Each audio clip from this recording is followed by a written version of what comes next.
All right. Good morning, everybody. We're here with Dr. Vern Kilborn. Sorry, it is a little late on the start, but we had a little bit of a technical difficulty.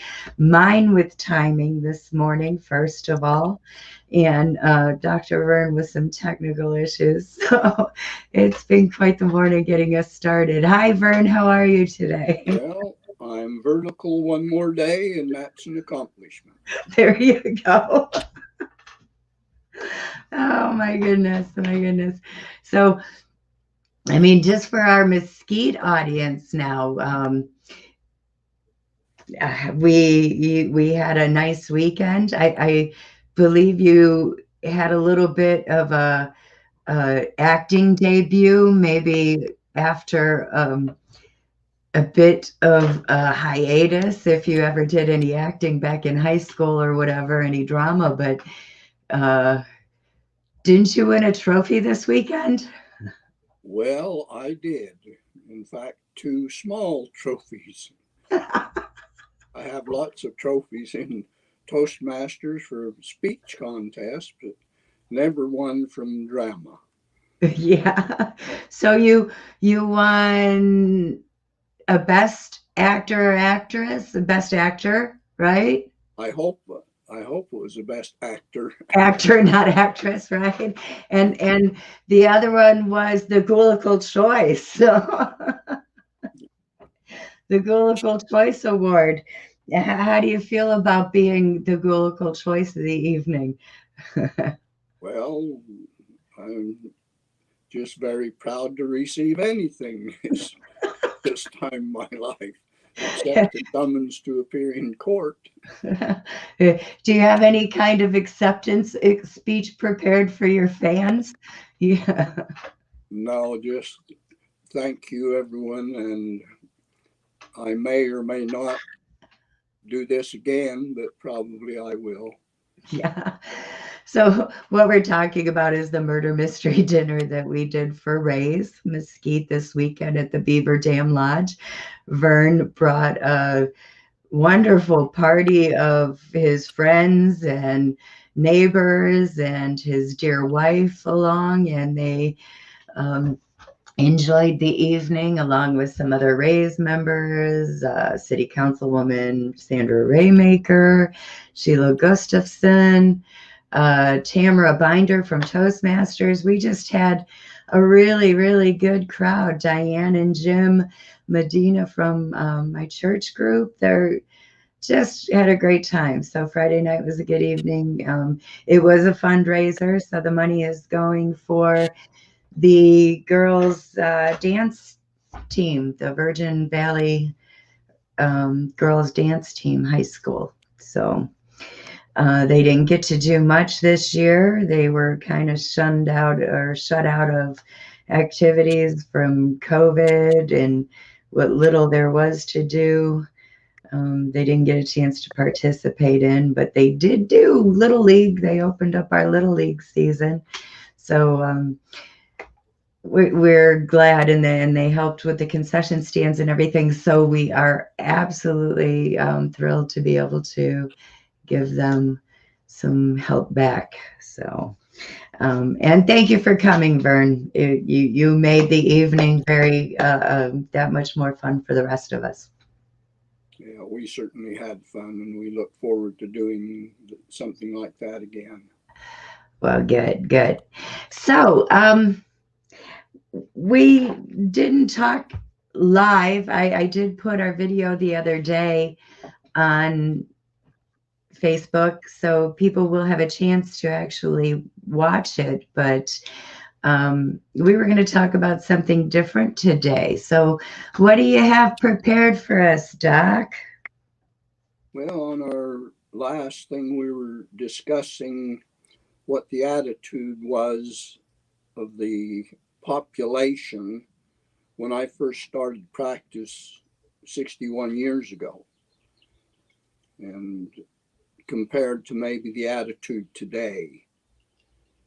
And so that's kind of some notes that I had because I remember a whole lot about the attitude of of people at that time, and it was not a pleasant experience. We talked about the attack by the AMA at that time to literally try to eliminate the chiropractic profession, and we discussed that.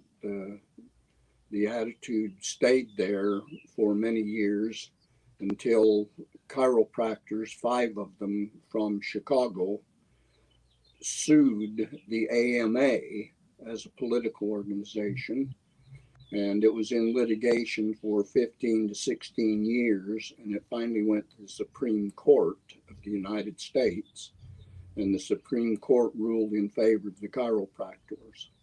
And so that brought about a law change in what the AMA as a political organization was doing.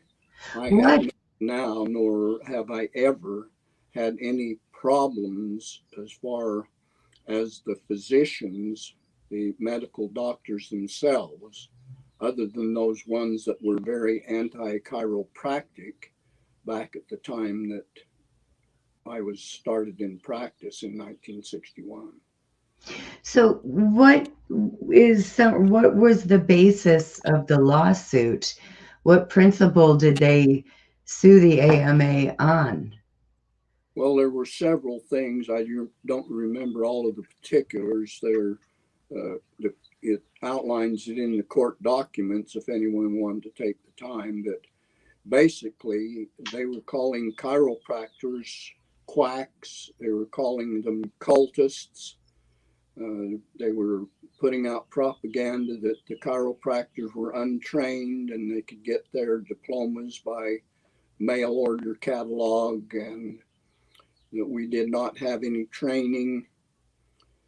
And it was very devastating to us. And as I mentioned in our previous thing, my children would come home crying from school saying that the school nurse had said that their daddy really wasn't a real doctor and that I might have gotten my diploma through a mail order catalog and that we killed people.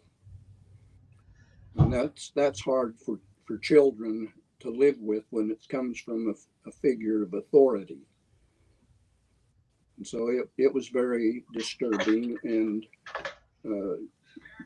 starting there, I can tell you what the attitude of many of the people was at that time, and particularly labs and physicians. We would send people to a lab for blood tests, but the labs would not send us the results. They would have to.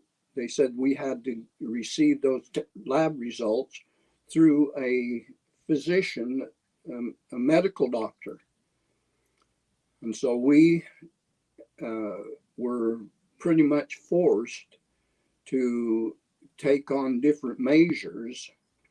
And so we hired instructors out of California to come to Utah. And so we took what was called an orthopedics class for 3 years,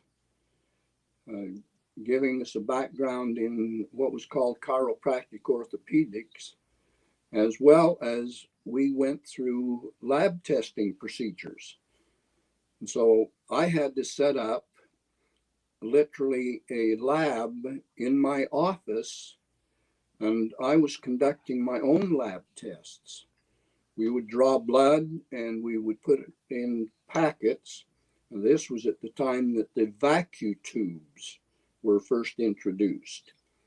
And so we could take those blood tests, and I had a centrifuge and microscope and plates and everything. And so I would prepare all those things. We'd put it in a special airmail envelope and ship it to California. And sometimes it was overnight, and we would get the test results if there was something critical. We'd get those test results by telephone, or within 2 days, we would get a reply back by airmail for those lab tests.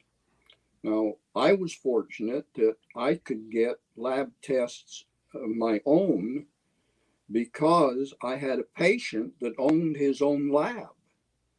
So I didn't have any problem, but most of the other chiropractors in the state didn't have that Well, if it was something, availability. yeah, if it was something So critical, finally, the labs wised up that they were losing lots and lots of money. And so then they started cooperating with us a little bit. But I could not refer a patient directly to a physician, a medical doctor, physician, or a specialist of any kind, because in the statement that they had to fill out joining the AMA, and I'm paraphrasing this, but they said that in order to be a member in good standing of the AMA, that the physician would not align himself socially or physically with any person, group, or organization not officially recognized by the AMA. Well, and in newspapers, they were calling us cultists and relating us to the Manson family. And so they could not, even if they wanted to, they couldn't take referrals. Now, I had several medical doctors that I had worked with, and under the table, we had exchanged patients and care, and it was a difficult time. And I really hate to say this, but it's true. At that time, I was giving free of charge the physicals for a lot of high school students to sign up for high school athletics, and our church groups had basketball tournaments and things that they had to have a physical examination for. And so I had the reputation that I would give those physicals free of charge. And this wasn't a physical that I had them come in, and if they were breathing and I could determine a heartbeat, that they passed. I gave them an adequate physical exam that anywhere else, when our office calls were $8 and $9 at that time, if they'd have gotten a physical the way that I gave them, it would have been $15 to $20. I took urine tests and blood tests in this physical exam. And so this one student, I picked up blood in his urine. And I tried to refer him to a kidney specialist. And they would not accept my referral. So I tried to go through one of the local physicians. And that was an absolute insult that I would even talk to him, let alone get a referral to a specialist. And as a result, that child finally got ill enough that they took him into the emergency room, and they took him through a series, but by the time the disease had extended to the point, within 6 months, this child died, oh, age 15. And at that time, I was going to initiate a malpractice suit against the doctors involved. But unfortunately, that happened to be at the period of time that I crashed a hang glider and became a quadriplegic. So I was in the hospital for 4.5 months, and I was not able to pursue that incident any further. And then, of course, the The parents didn't pick up on it and didn't want to go through the process.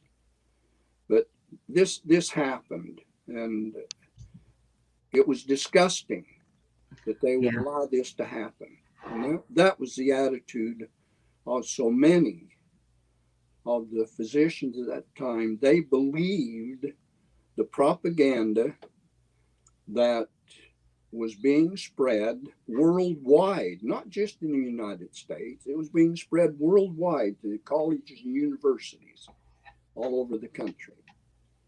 And so this lawsuit at least ended that aspect of it. That the insurance companies would not pay chiropractic claims. And so I personally, earlier than the United States Supreme Court lawsuit, 30 chiropractors in the state of Utah sued Blue Cross Blue Shield. And we won that case in spite of all odds. What did you 30 sue of them us for? filing suit against the Blue Cross Blue Shield. For not accepting chiropractic care Yes, in their it was okay. called the equality insurance equality law, and so we thought that was settled. But surprisingly enough, in all these years since 1961, I don't believe there has been a state legislature meeting that some group of people have not tried to introduce some law that negatively affects chiropractic physicians. And Well, to me, that's disgusting. How many times do we have to go through this procedure and prove that we have a legitimate profession? well, your profession, it kind of goes along with them not recognizing homeopathic or natural cures for certain things. If something grows in nature or doesn't contain pharmaceutical type of medications, they don't like to promote it, and in fact, they do quite the opposite. There was Kevin Trudeau. He was actually run out of the country because he pushed holistic and natural medications and stuff. And they said, oh, no, no, no. If it wasn't recognized by the ADA as a pharmaceutical drug, it wasn't allowed to be called a cure. I mean, this man faced jail time and stuff. They really, and the chiropractic, you don't rely on medications in your profession, do you? We do when it's necessary, but Okay. this is what disturbs me is because we don't feel that there's a pill that cures every ill.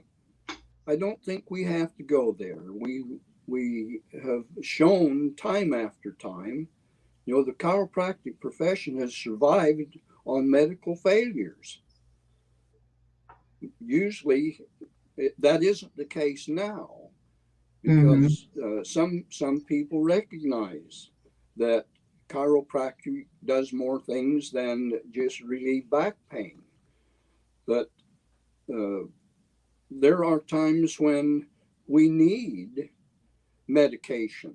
And I am not anti medicine, I am anti misuse of medicine. Right. And what we can cure with a lifestyle change or a change in diet, then why? Why not go that route? But it disturbs me very much that a lot of our professional training is based around diet and nutrition. But it's my understanding, now I may be wrong because I haven't been to a medical college here recently. I haven't enrolled for at least 50 years, so I can't be an expert on but it's my understanding that in the program becoming a MD, that they get 4 or 5 hours In all of the years of training that they get 4 or 5 hours based on nutrition. Hmm. And if this is the case, then who do you go to as an expert in nutrition? How many years I'm talking about, we have told people vitamin E is very essential. Vitamin D is very essential. All of the vitamins and supplements that are given that are lacking in our soils. And we try to balance those things out. And now there's a sudden interest in vitamin D. Well, you Yeah. need vitamin D. Well, duh, yeah. I said this 60 years ago. We're not getting enough vitamin D. And that's just one. I'm not going into a lot of detail, but it's disgusting that now all of a sudden this is supposedly a new discovery. Yeah, somebody had an epiphany. But Well, no, it is something they've known. But when I remember when we first learned nutrition in school, in our science class, they had a food pyramid. And I believe that food pyramid has changed over the years to include more things like maybe that were lacking in the food industry that they weren't selling as much of. So they changed it. But an actual nutritionist, now this is what our science teaches you right now in school and everything, that the pyramid looks like this, but an actual nutritionist once told me that that entire pyramid should be flipped upside down. absolutely, absolutely. It Yeah, should yeah. be upside down, and it has to a certain extent. How many times have you been told, and most of the folks listening to this podcast remember this? Oh, don't eat butter; that'll kill you. Don't eat butter. Don't eat eggs. They're high in cholesterol. They'll kill you. Don't eat avocados. They are fattening. Well, duh. And eat uh, margarine. That's something. Margarine has killed more people than Cecil B. DeMille. Yeah. And the reason being is because it's a saturated fat. And it just blows my mind that now these things are changing and we need more of the good fats. Right now, it's the not good fats that we're getting in most of our fried foods and things that is causing the problem.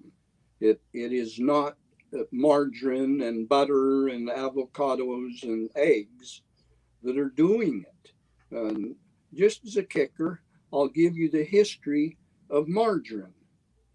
Margarine came from World War II, and it Okay. was developed solely for the purpose of using it as axle grease. Now that I know this is going to, oh, that's poo poo. Well, go ahead, but do some research, and you'll see that that's the case.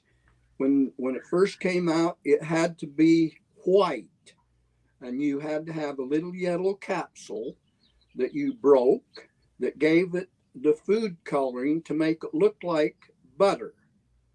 But it was still the same thing, and it's axle grease. Now, if I'm going to have a sandwich, I'd take butter any day than I would a big gob of axle grease.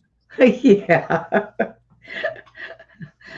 Axle greased toast doesn't sound as appetizing Does as not sound buttered too toast. appetizing. Look this people up. That's Tell you, crazy. I'm I'm Wow. I'm kind of raving on here because it disturbs me because all these things now are supposed to be these new discoveries, and they're not. They've been around for years. The vitamin E, for instance. I got in a discussion with a medical practitioner one time, and he said, all vitamin D does is make it so that rats have more babies. Well, okay, so it does. But it also makes women have more babies too.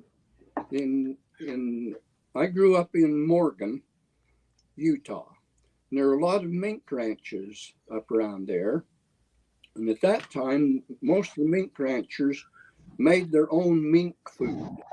They would buy animals from the slaughter yards and stockyards, and they'd grind up the animals and make their own feed. They'd mix vitamins and minerals and supplements in with the meat and feed it to mink and fox. Well, a lot of the women, this isn't a scientific experiment other than just what I've observed working with those people for 50 and 60 years. They don't do it a lot now, but a lot of the women that had not been able to get pregnant suddenly started getting pregnant. Why? Well, because out in the mink sheds, there were 50-gallon drums of vitamin E wheat germ oil sitting there that they're putting in the mink feed. So some of the ladies listened, so they'd go out there and take a couple of tablespoons full of wheat germ oil. And lo and behold, they got pregnant. Well, there's not a study that proved that's what it was, but I observed it, and the women that were doing it observed it. They knew it worked. So, empiricism, if it works, do it. So, what to prove? But now they know that all of these vitamins and minerals are definitely a help in maintaining us. Our soils are becoming depleted because of over farming, mixing artificial Chemicals and fertilizers in fertilizer. there. Yeah. There was a report. It was listed by some government agency here just a couple of months ago that stated that if you were relying on your diet to supply your nutritional needs, that based on what you were eating in 1950, if you were making the same reliance today, you would have to eat 10 times the amount of food today that you were eating in 1950 to give you those same nutrients. So, Now, this is not me speaking, I'm just quoting the report that I read. right. Okay. So, a friend of mine got an apple. He cut a piece off the apple. And, within 10, 15 minutes, that open end, that exposed flesh is going to brown on any normal apple. Well, he ate the one piece, but it didn't taste like anything. He said it was really just real, no flavor, just terribly bland. So he threw it out. But he noticed that the piece that he had cut off, the exposed flesh, was not browning, not a bit. He left it sitting there overnight. It did not brown. So then he cut a piece off and he put it outside. And he noticed that the bugs didn't touch it either. And it never browned. It never turned. So I had worked for a vitamin company many years ago. And they came, all kinds of lists of what our food contains and nutritional values and whatnot. They came out with a list of the bad things that are actually in our food. And even when you buy organic products, because of the acid rain, the soil that has been, over farmed, rot with pesticides, the things that they have sprayed into our air, our ozone, our atmosphere, there's arsenic levels in our food that are way beyond what should be considered safe and normal. And green beans and apples are two of the highest arsenic containers out there, believe it or not. So, there's a lot of, even when you do try to grow good, our soil is so poisoned right now that it's very difficult. Yeah, very difficult. So I can see that being true. Yeah, it's there's a lot of controversy, and the thing that bothers me is that so many things in our society now are driven by greed, and it happens even within the industry itself. If one person has a product that is supposedly good and maybe they have a corner on it, then they'll do some ridiculous test and discredit it. And they did that with particularly your artificial sweeteners. The, the sweetener that used to be there, oh, I can't even remember the name of it now because I wasn't that. Aspartame? No, it was the one before that. I guess I shouldn't even have brought it up.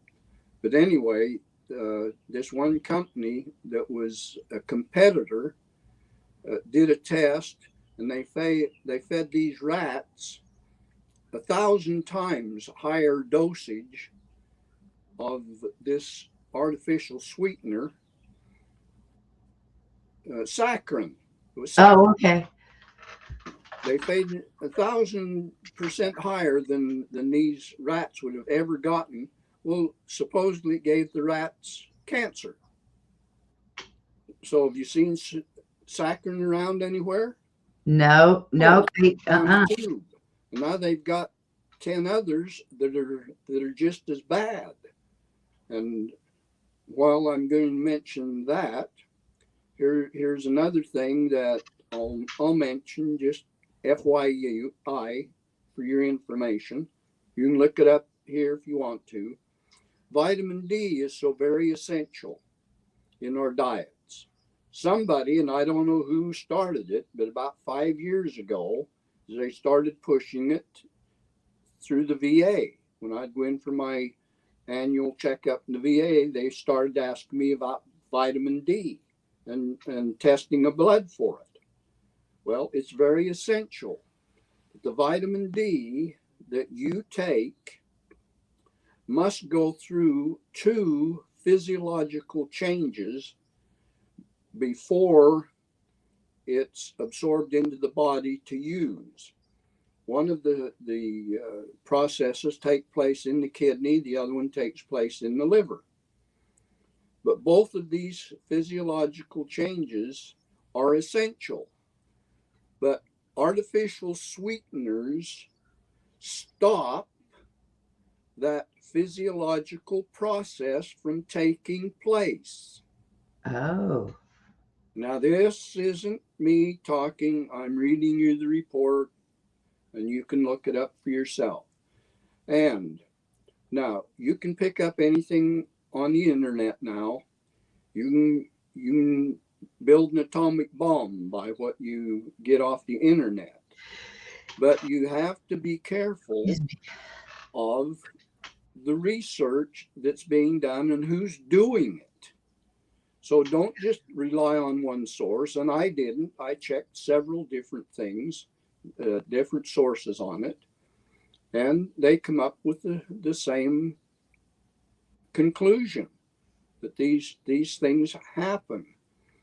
So when you're looking on the internet, determine whether that research that you're looking at is trying to sell you something.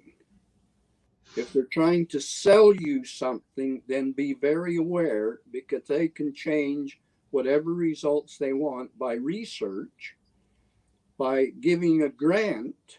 And if your research doesn't show what the grant's supposed to show, you don't get any more grants. yeah. I've been telling people that for a long time. Nobody believes it. But scientists, they skew numbers to achieve the results that their states they need to achieve. Otherwise, there's no more money. Goes the same way with road crews. When I had a buddy back in Ohio who worked for the road department, the Department of Transportation, and I asked him one time, how come there's always orange barrels out? Every spring the orange barrels come out, but you never see anybody doing any work on the highway. He says there's work done, very little, but their grant stipulates that the work must begin by a certain time. And if they don't show signs of it at least beginning by that time, which means putting out the orange barrels and maybe digging a hole or busting up 1 foot square piece of concrete or roadway, they don't get any more grant money. And more so, they have to give back the grant money they already received. So that's their kind of way of cheating the system. Researchers do the same thing. They want to keep the money coming in because it's job security. So they kind of skew the results, right? Yes, the same thing happens with budget. It doesn't have to be grants. If there's Right. a certain amount of money, it has to be used regardless. So it Goes just back to the greed. vicious cycle of bureaucracy that we live in. Yeah. That has to change at some point. Well, hopefully, if people like you and I are aware of it, then other people have to be able to see it as well, right? Oh, Tibisay. So, good morning, Tibisay. We actually have somebody here who's watching us. Tibisay and I have done some podcasts together. She is an alkaline vegan, Dr. Sebi style. She says, I know they, we can show her, I know they went hard. You could get cancer with this diet.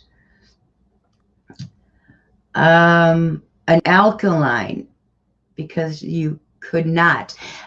She's talking, okay, so what Tibisay is talking about, we've talked about that before, is the alkaline diet. Like you and I have talked about it. You've got the pitcher that, you makes your water pH. Yes. So I've got pH test strips, and the pH test strips I tested, you're in Beaver Dam, I live in Beaver Dam. So I tested our Beaver Dam water coming out of our tap. Our Beaver Dam water is 8.5 on the alkaline chart coming straight out of the tap. I tested bottled water, the bottled water that just the shelf brand that you buy at Smith's here in town, and it was 6.0. It was acidic. So that's quite interesting. Just an FYI, everybody, if you are looking for an alkaline diet and stuff, start testing your bottled water, because that may be something that you need to treat. I at this point trust my tap water over the alkaline water. And Tibisay asks about NutraSweet. What do you know about NutraSweet, Doc? Well, I think that's one of the standards. When I don't get involved in those. Some of the people in nutrition, that specialize in sweeteners and things, uh, but I don't think NutraSweet is one of the acceptable ones. There's several of them that don't disrupt your glycemic index. The but there are only maybe two or three of them, and I'm not familiar with them because I don't use any of them. Haven't used it. There hasn't been a sugar bowl on my table for over 60 years. You might find a jar of honey, but you're never going to find a sugar bowl on my table. So I remember we talked the other day about one of your old cases where you decided to feed a child honey and they kept telling you you were going to kill that child, right? Oh yes, that's another one of the things that I dealt with. Uh, I'll repeat this story. I'll try not to drag it out too long. But this baby was born, and it was just under 12 pounds when it was born. 11 pounds, so many ounces. And the first day, the first week, when the child got home, the child was losing weight, and it kept losing weight over a period of about a month. And finally, I got a telephone call, and the parents were just at their wits' end. They had heard from other people that I had worked with another young child that had cerebral palsy, and it was not me that did it. I was just the instrument in God's hands that took the nerve interference factor away from that child, and it recovered from the cerebral or cerebral palsy, however one you want to call it.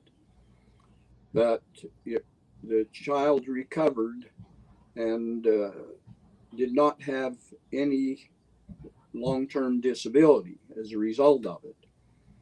So, out of nothing more than desperation, they called me, and at that time, the baby was down to 5 pounds from And you 11 mentioned crying all the time, wouldn't stop just crying. incessant crying, couldn't stop crying.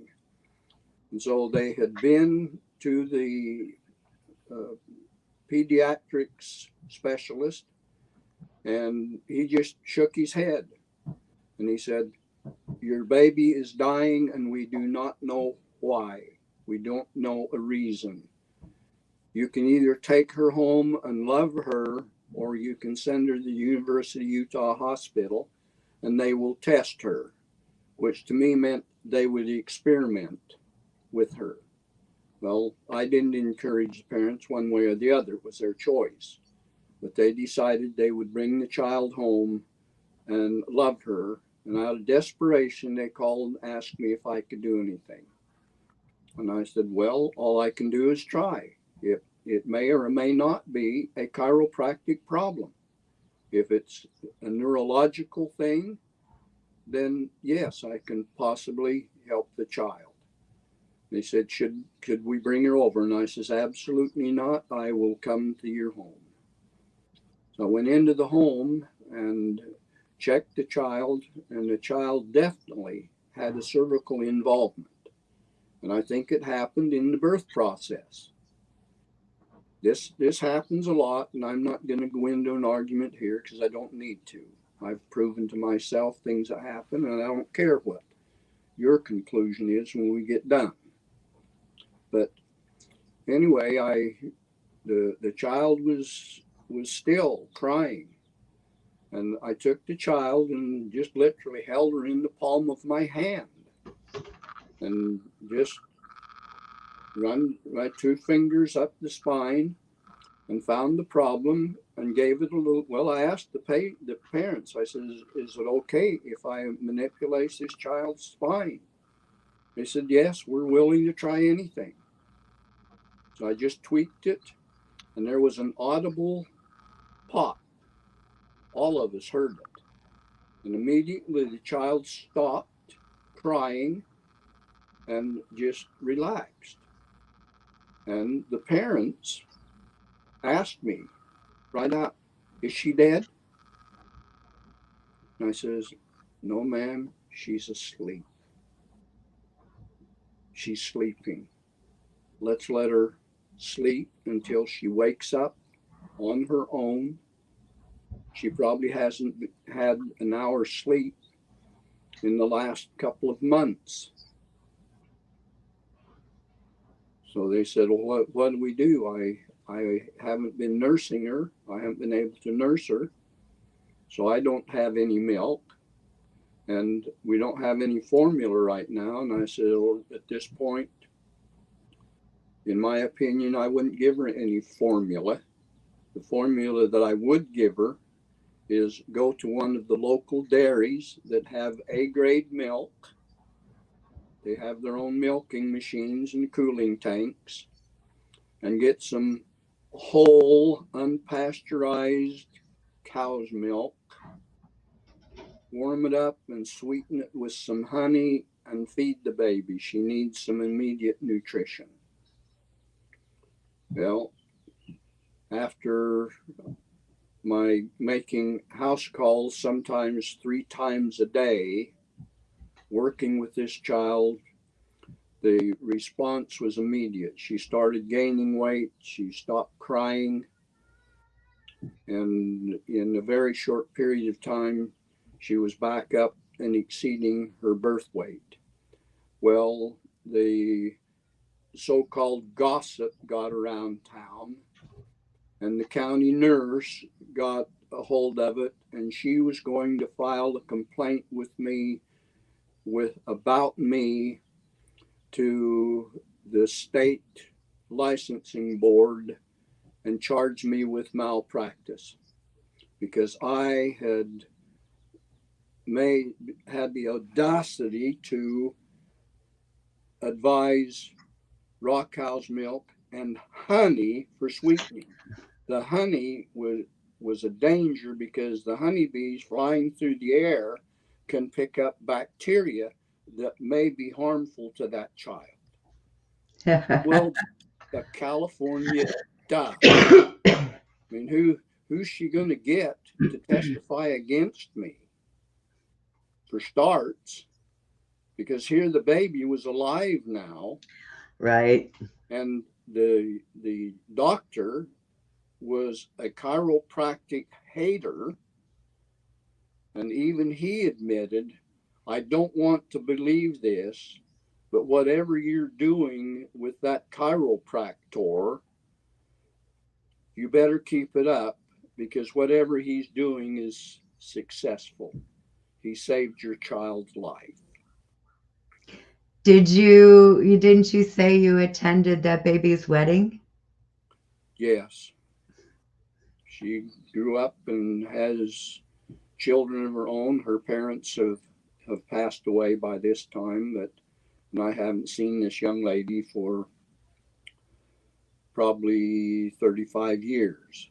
But the last, I keep touch with some of her family, and we just have not had the occasion to ever get together. But she had 3 or 4 children of her own by that time and doing very well.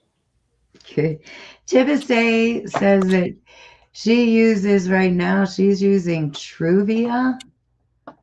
Do you know anything about Truvia as a sweetener?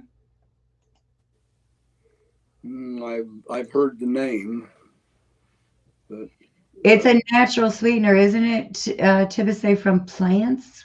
Truvia comes from plants yeah, no, like there's one of stevia. us that is. I've done the research, but some of the people that deal in herbology and things, they know more about that.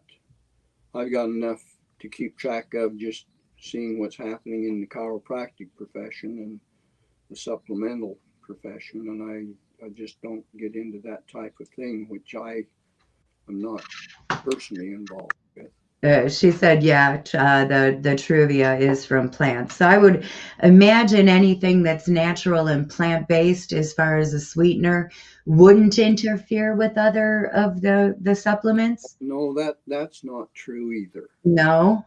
No, so many of the medications that we use now are originally plant based, and then they go in and research what it is about that plant, and then they try to duplicate it chemically. That's what they've done with vitamin C, uh, for instance. Uh-huh. Vitamin C does not exist by itself in any natural form. Vitamin C is always a combination of several different things. And so they've isolated ascorbic acid.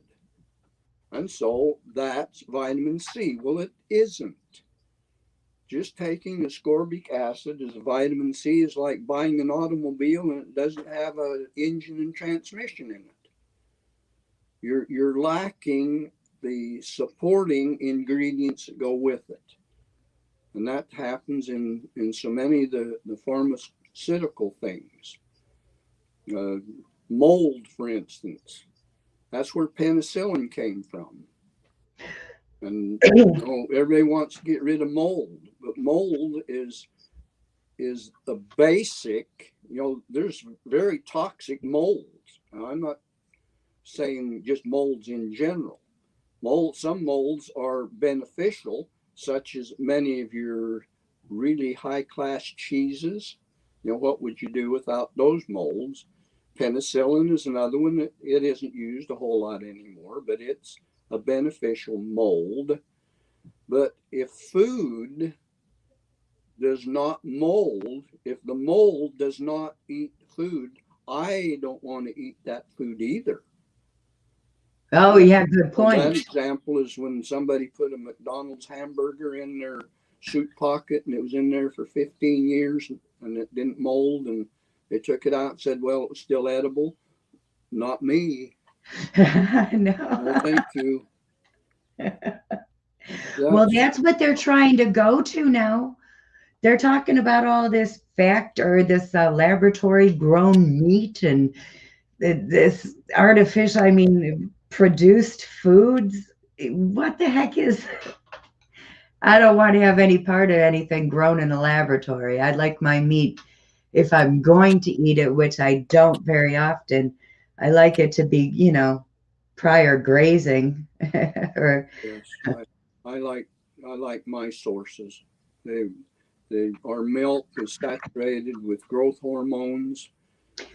Our beef is saturated with growth hormones, and we ourselves are getting the results. Now, this is an opinion. I haven't done the research, but I've read reports that where it's been done by other researchers. That I haven't been to the North Pole, but I believe the North Pole exists because there's right. enough people been there that can verify that it's there. So I don't have to go to the North Pole. But I'm careful who I talk to, and I want to know whether they're looking at magnetic north or whether they're looking at GPS north because they're not the same. Oh, I didn't know that. No, Okay. well, the Four Corner area, where it's been surveyed all years ago by GPS ratings now, it isn't where it's supposed to be. But it's been there for so long, they're not about to change it and say, no, it's got to come a mile this way. That's just throwing out maybe garbage information, but it's what we deal with. We have to kind of look behind. We don't have to be able to verify everything, but at least when you're dealing with your own health, look at logic and common sense. And I think Right. those two words ought to be taken out of our dictionary because they're not used anymore. There just doesn't seem to be any common sense and logic anymore. No, no, not a whole lot Get of it. off soapbox now. I know. So, so you mentioned that, okay, so we cannot buy a vitamin C supplement that is really all inclusive. What are the three elements of the vitamin C that we need to make it complete? And how do we get that? Well, there's more than three ingredients in natural vitamin C, and there are supplements that out there that have it. Okay. But you You just just have got to to look read for the it. labels and see. what the source is. And if it just lists ascorbic acid in and of itself, then it isn't really vitamin C. It has to have at least four or five other ingredients with it. Now, this old body of ours is so adaptative. If we give it half a chance, it makes allowances sometimes for some of the things that we're deficient in. It picks it up somewhere else. Uh, we just have to rely on the innate values that we were given, God given values, when this body was developed. And it'll take care of a lot of things if we give it a chance. And if we feed it properly. Yes, absolutely. You are what you eat. So, my mom, before my mother passed away, we went back to Ohio and she had been here for quite a few months. So, she had a overall, what he called a complete physical, which wasn't, as far as I'm concerned, but um, her blood work came back and she was extremely deficient in a lot of her nutrients, vitamin D being one of them, vitamin C. I mean, she was almost deficient in every single nutrient that our body really needs and that they test for on those the blood tests. And um, I thought that was kind of strange myself, but the doctor didn't seem to be very shocked about that. And I questioned it. I said, "You're not upset or concerned that she's nutrient deficient?"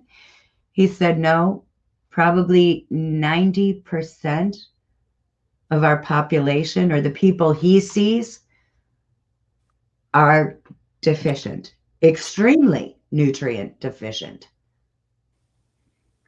It's because we feed our bodies and we think that eating McDonald's and stuff like that is giving us the nutrients we need, but not in the least. And so many of the things that uh, are deficient in the soil to start with, one of the things I mentioned this before, and that's iodine. Iodine is lacking in the soils throughout, particularly this Intermountain West. Utah, a few years ago, had the highest goiter rate of any place in the world, not just the United States. And it's because Utah is very deficient in iodine in the soil because the ice age years ago supposedly leached out all the iodine.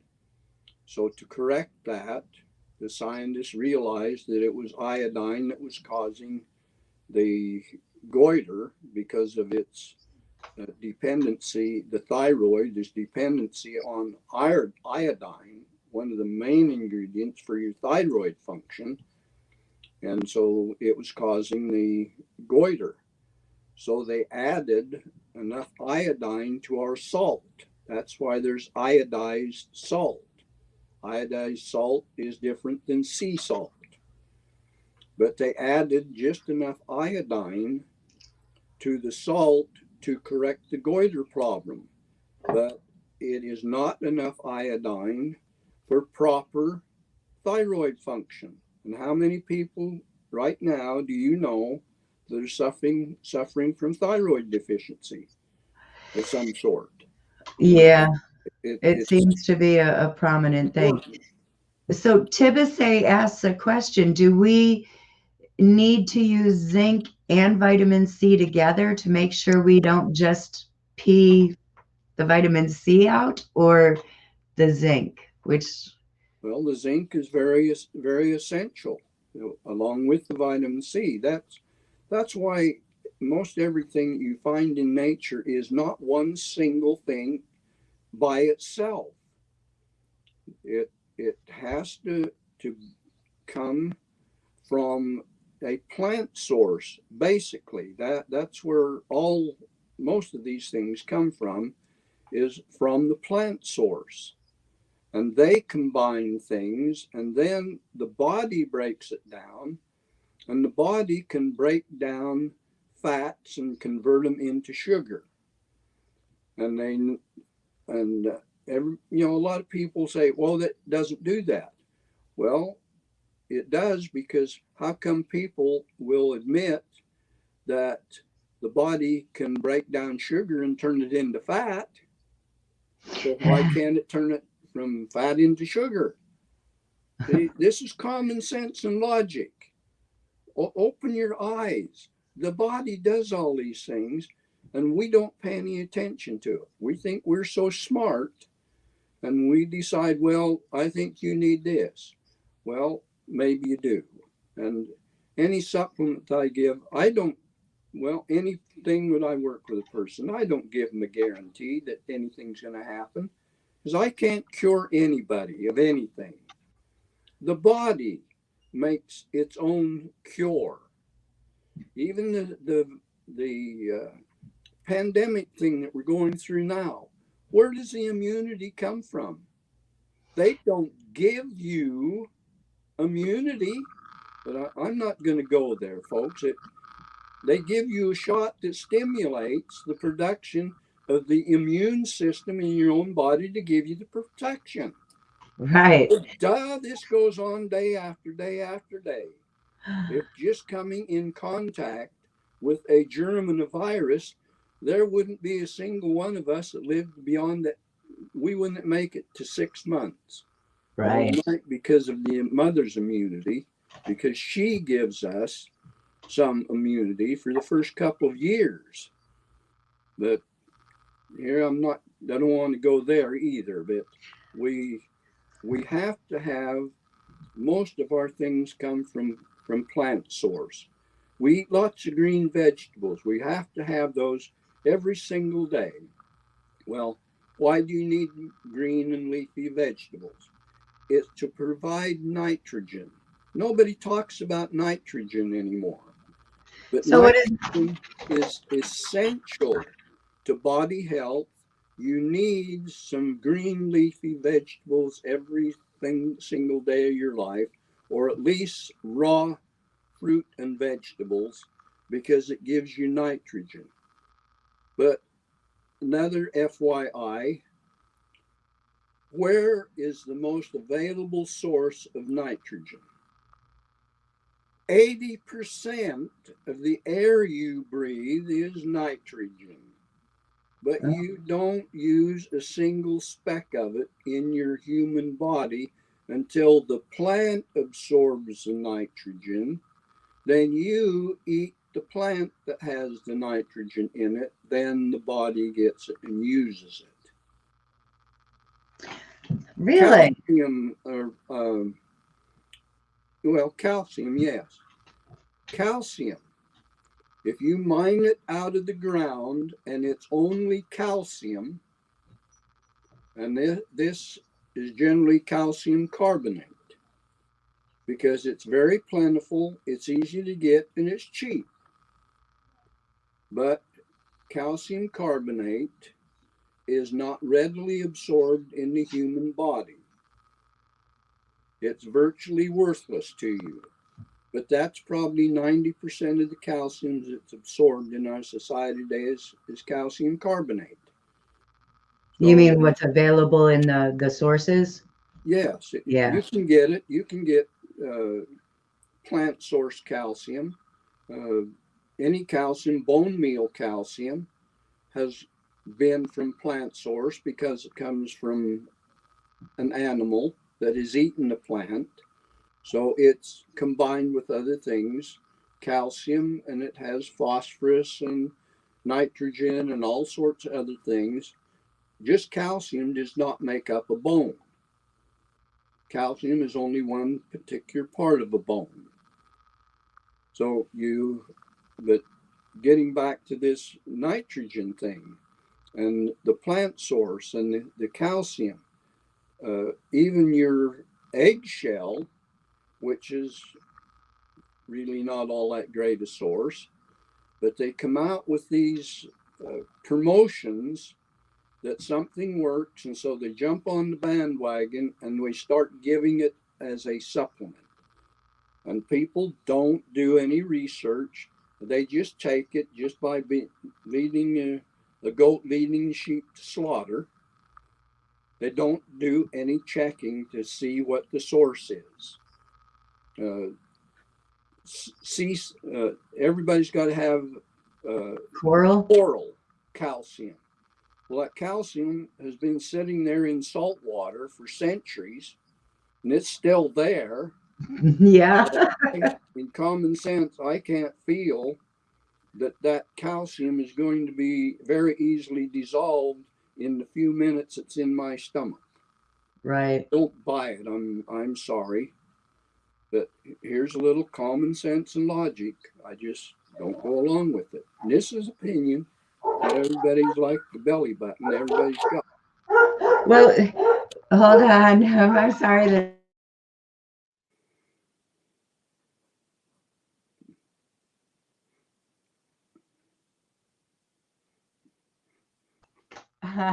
that's got to deal with having dogs. So you had mentioned once before we talked about Tums with calcium. Yeah, same difference. What an oxymoron it They is. they they take Tums. It's an acid to start with, but they sell it because it contains calcium. Well, in order for calcium to be utilized in the human body, it must be, and I'll emphasize, it must be dissolved in the stomach and within the first 5 feet of the intestinal tract. It must be dissolved by hydrochloric acid. If it isn't, it goes through your entire intestinal tract and is not ever absorbed any place. It goes down the toilet. So, you've taken an acid to start with, so you've neutralized the acid that you need to dissolve the calcium. If it were to be dissolved in its calcium carbonate, which very little of it, if any, is going to be dissolved if it was 3 times the amount of hydrochloric acid. So it's dumb. And it also depletes the acid content in your stomach, which is the starting point of producing red blood cells. So you keep diluting the acid long enough, and you're going to wind up with anemia. So Oh, it's a vicious cycle, and you've got to be aware of what's happening. We as human beings have to take more interest in what's happening to our body.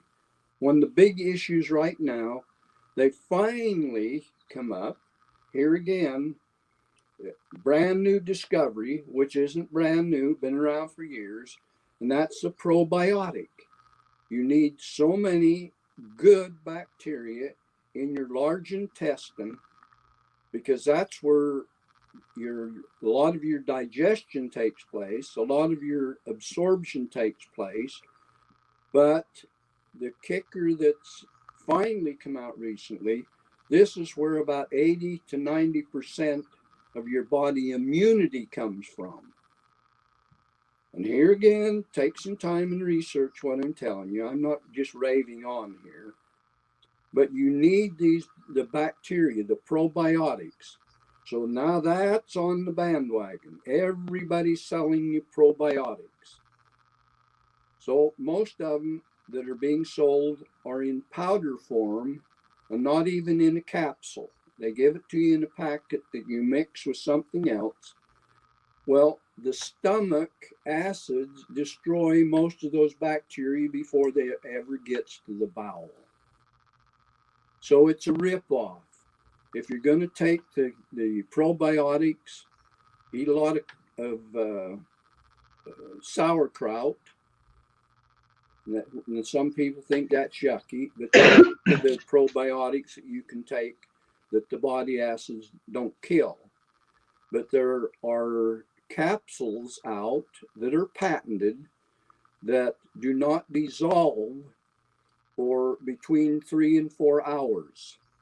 And then the powder, the probiotic is in the capsule, and then you take the capsule, then it gets out of the stomach acid where it's the stomach acid becomes diluted, and so it won't kill all of the bacteria. But you've got to get the good bacteria, and there's at least 8 or 9 essential different varieties of the probiotics. So you want to get a probiotic, excuse me, you want to get a probiotic that they label enteric coated. Because Yes, enteric coating bypasses the stomach and allows the actual probiotic inside the capsule itself to dissolve in the intestines where it's actually absorbed. Where it can be used. Beneficial. Okay. In any supplement that I take, I put it in a cup of warm water. And if it's supposed to dissolve right away, which is like calcium, it's got to be dissolving within the first half hour to an hour when you put it in a cup of warm water. If it doesn't, if it goes 3 and 4 hours without dissolving, then it's not doing you 1 ounce of good. You're not getting anything out of that calcium tablet. I've tested some of them, and I've had them set in a cup of water for a week, and they never do dissolve. Wow. So if you're going to take a supplemental calcium, then whether it's in a capsule, but most of them are little white hard tablets. Yep. So put them in a half a cup of water and see if they start to dissolve right away. I'll tell you right now, they don't, because my ex-mother-in-law used to talk about pooping them out. So. Yes. That's how I came involved in that little trick 61 years ago, because I picked up 14 of them on an x-ray. And the woman that I x-rayed had her own health food store. And when I took the x-rays, there was 14 of these things. I thought it was metastatic cancer when I first saw them on the x-ray film. So I asked her about it, if she was taking a supplemental calcium, and she said, yes. I'm taking 3 capsules a day. Well, I said, well, you got 2 problems. One of them is that you have a constipation problem, and the other one is you're not getting any use out of your calcium. Because here's a 3-day supply that's still in your intestinal tract. Common sense, logic. Does it make sense? Okay, I'll rest my case. All right. All right. Well, Vern, we have been on for an hour and a half now, almost. So, which is okay. Well, I guess I better revert back to my Toastmasters premise. In our Toastmasters club that I helped originate years ago, our motto was, you stand up, speak up, and shut up.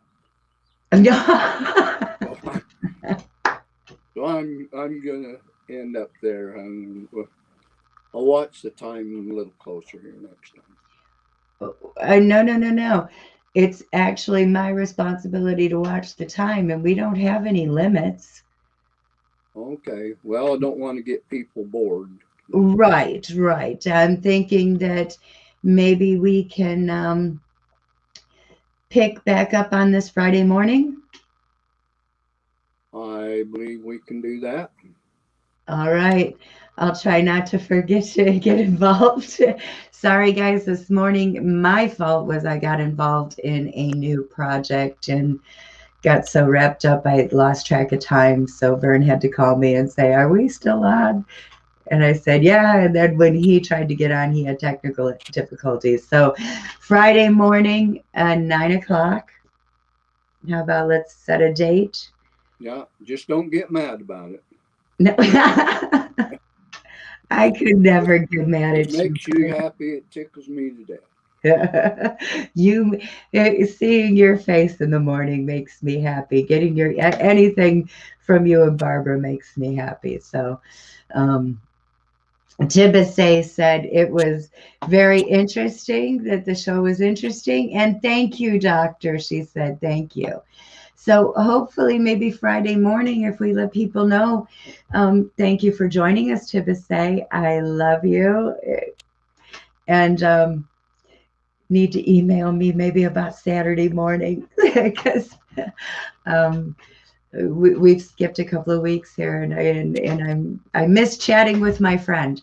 So Tibisay, join us Friday morning. Maybe I'll join you Saturday morning. And Vern, I will see you Friday morning. And Vern and I will both see you here in Mesquite on Mesquite Today Friday morning. And if you want to jump on and comment, ask any questions, um, maybe we can continue. What are we going to talk about Friday, Vern? What would you like to talk about? Well, most anything. I I've done about everything in my life that there is to do, and so whatever you want to talk about, if you want to talk motorcycles, I'm 500,000 mile bike rider. I'm a private pilot. I've worked in aircraft and helicopter rotor blades. I've been in farming. I've been in heavy equipment, home building, about anything. So if you want to talk about it, we'll talk about it. You know what I want to talk about Friday? I want to talk about the Bohemian, what was it? Bohemian Richard? Bonhomie Richards, yes, Yes. that's a very interesting subject. I was in the army in Korea, and then I joined the Navy Reserve during Vietnam, but I never did get to Vietnam. But I was assigned to the aircraft carrier, the USS Ranger. And in my discussions about the USS Ranger, I came across some recent information about the Bonhomme.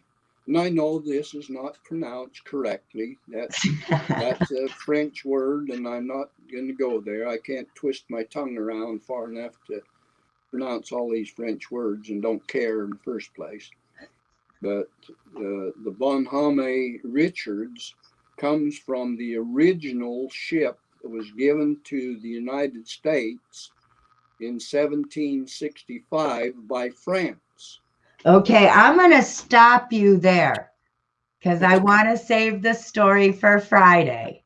Okay. All right. Okay, I don't want you to tell too much, but that's a good cliffhanger right there. Okay. It's very, very intriguing. It is. And we all heard it yesterday for the first time ourselves, well, me and the rest of our Toastmasters group. And let me tell you, it had everybody just dead-eyed on Vern when he was talking about it. So we will see you Friday morning. Again, Tibisay, thank you. I look forward to the email and talking to you on Saturday. Vern, thank you for being with us today. It's my pleasure, absolutely. It's my Much pleasure love. being anywhere at this time in my life. This side of the pavement is always a good day, right? Just remember, the longer you live, the older you get. Good point. Well, Now, there's your tip. isn't that remarkable and profound? It is. And there's everybody's tip for the day. Much love to you and Barb. Yeah, take care. Peace and love to everybody else. We'll see you. We'll see you Friday.